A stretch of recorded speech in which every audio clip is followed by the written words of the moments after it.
Okay, so yun, musta? Wala naman special sa video na to. Una gagawin ko lang to para just in case may hanapin ako, madali kong mahanap. So, ano ba yung nasa laman ng bag natin? Ito yung bag na lagi kong binibitbit pagka gumagala kami, pumupunta kami kung saan saan. Kasi parang ito yung pinaka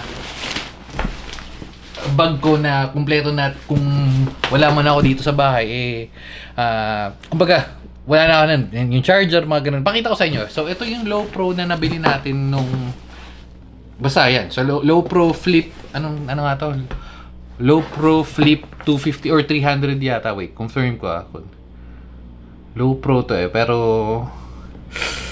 anong title niya? Basta low pro. Lalagay ko na lang din dyan yung title, siguro hindi ko makita. Shoot. Low pro flip side BP 400 AW. Ganda ng bag. Marami na itong pinagdaanan. Pero madalas na binibit-bit ko lang siya. Hindi ko talaga siya nagagamit.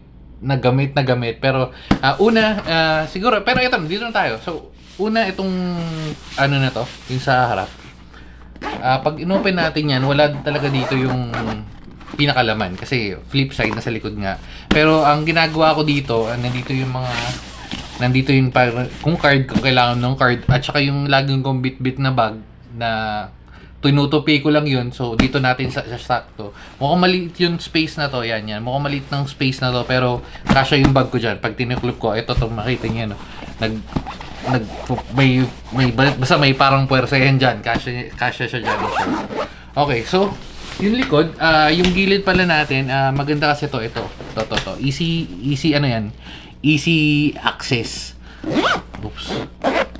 So, kailangan ko lang kunin yung GoPro. Yan, nandito lang yan. Oops. Uy. Bakit may dumikit na ano? Pero yan, oops. So, ayan yung GoPro. Kita ba? Hindi yata kita. Pero yan, yung GoPro. So, madaling buksan. Sa gilid. And yung sa kabila, lagay lang naman tubig, lalo na pag nasa mga airport or madali buksan, madali kunin, nandito lang. Tapos, yung likod, makita nyo to, sobrang kapal nito.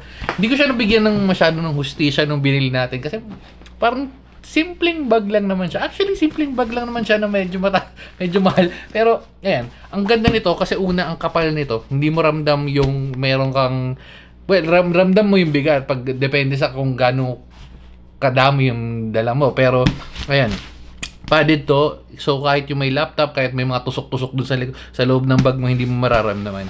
Dahil nga, sobrang kapal yan. Tapos, itong isang to, yan. Oops. Eto, to. Maganda to, lalo na kung mabigat na nga yung dala mo, meron kang support. So, yan. Parang sinasabit mo lang sa belt mo yan, sa waist mo. Okay, so, punta tayo dito sa main event, which is ito na nga. Oops. So, yung openan talaga niyan, ayan, sa likod. Okay.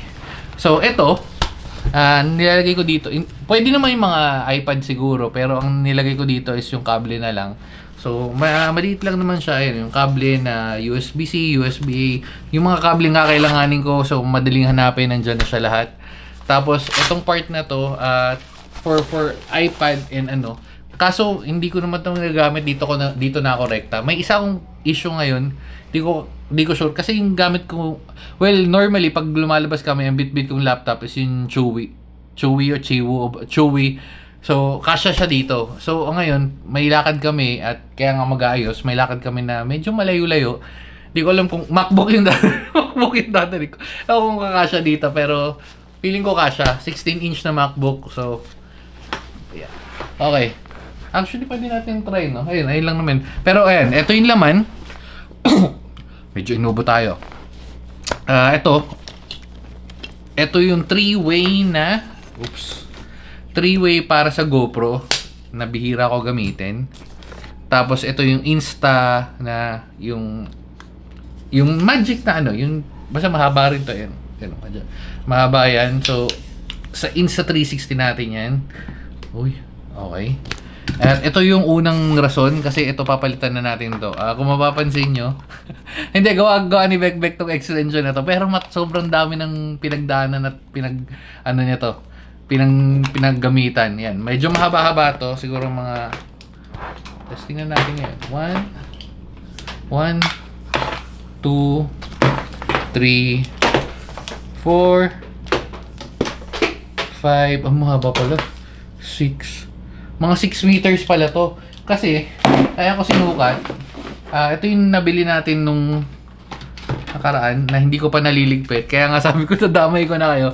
Ito yung nabili natin na Orion. Orico pala Orion. Orico na na hub. Mapapansin nyo kasi ito dalawa lang sasaksak natin. So ito medyo mas marami-rami na. Ito yung papalit natin dito ngayon. Ito kasi is 4.6 lang. 4.6 meters pero tatanggalin na natin itong tali na to. Okay, so check natin. 1, 2, 3, 4,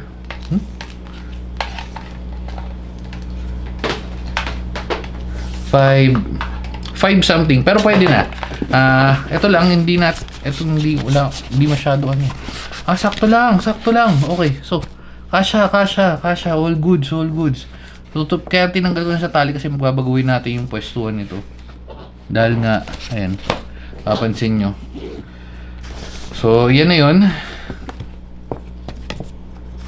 Tiklip natin ng konti. Okay. Hanggang ganito pala. Okay, wait lang. Mabilis lang to.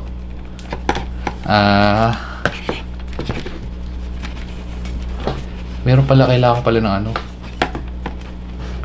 Nung tie. Wait. Check muna kung kasya. Oops. Haba.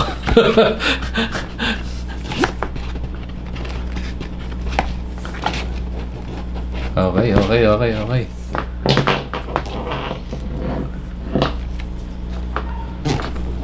At dahil medyo mahaba siya, kailangan ko nang gamitan nun kasi feeling ko bubuwag siya no? Meron naman tayo niyan. Ready naman tayo sa mga ganitong pagkakataon. Sayang tali natin. Wait.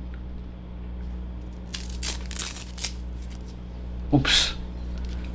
Sama ko na rin kayo sa pag-ayos ng bag ko. So kasi kasama rin mga gala. So sama na rin kayo dito sa pag-ayos ng bag para sulit. Ay. Tusok pa tayo. Pwede na yata to.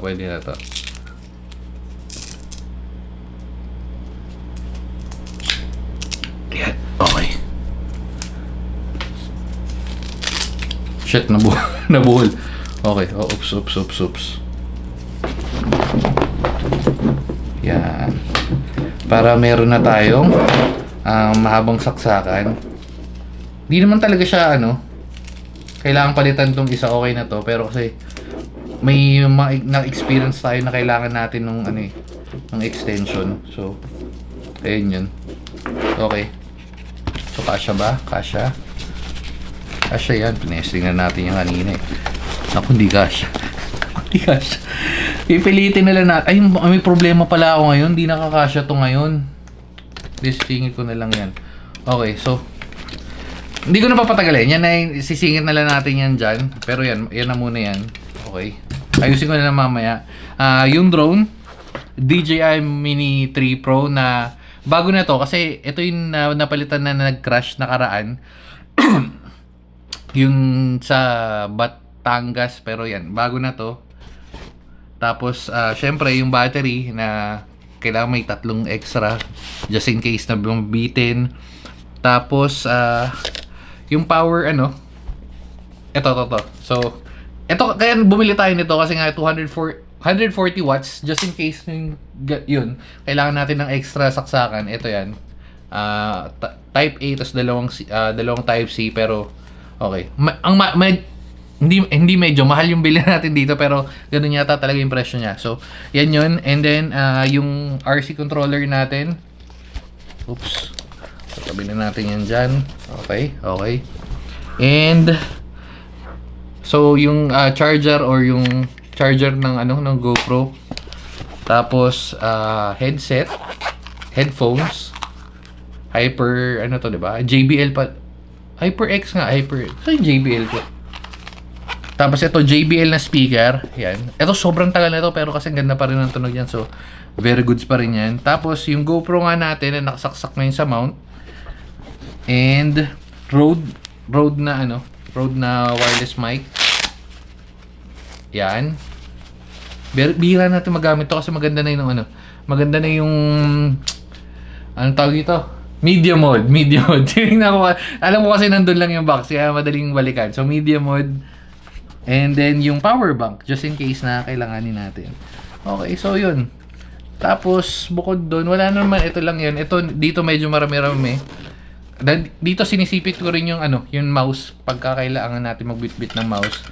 Tapos yung case ng Insta360 just in case kailangan natin gamitin. Tapos nagbitbit na ako ng dalawang extra propeller kasi yun nga, just in case mag-crash. Hopefully hindi, pero yan. Tapos yung water water hawakan pag magda-dive tayo sa mga tubig-tubig. Ito hindi ko nagagamit to ever since yung lanyard ng GoPro. Hindi yung original sa na Shopee lang natin nabilin. Tapos eto, Telesin, remote ng GoPro. Ito, AirTags. So, sa airport, para madalaman natin kung nakasunod pa rin sa atin yung bag or hindi. So, ayun yun. Oops. And, mount. Isa pang mount. Adapter ng Insta360. Ulanzi Pro for yun sa kino-connect lang natin yun. Tapos wala na naman, wala na. Ito yung tinanggal na sa GoPro. Saka importante pala to, hindi natin napansin. Ito, yung saksakan pang palit ng propellers kasi kung wala tayong ganito, hindi natin mapapalitan yung propellers. Okay, so yun lang naman yung laman nitong bag natin. Tapos syempre sinisingit natin minsan yung cellphone, yung bag sa mga pagkakataon na kailangan natin na ilagay yung bag sa loob nito. So yan. Sobrang kapal nito. Mabigat siya kung mabigat, pero kasi yung convenience na pagka lalabas kami, pagka nagkayaan lang, aalis, anong kailangan, nandito na lahat. So, just in case magkailangan mag-video or what, nandito na lahat.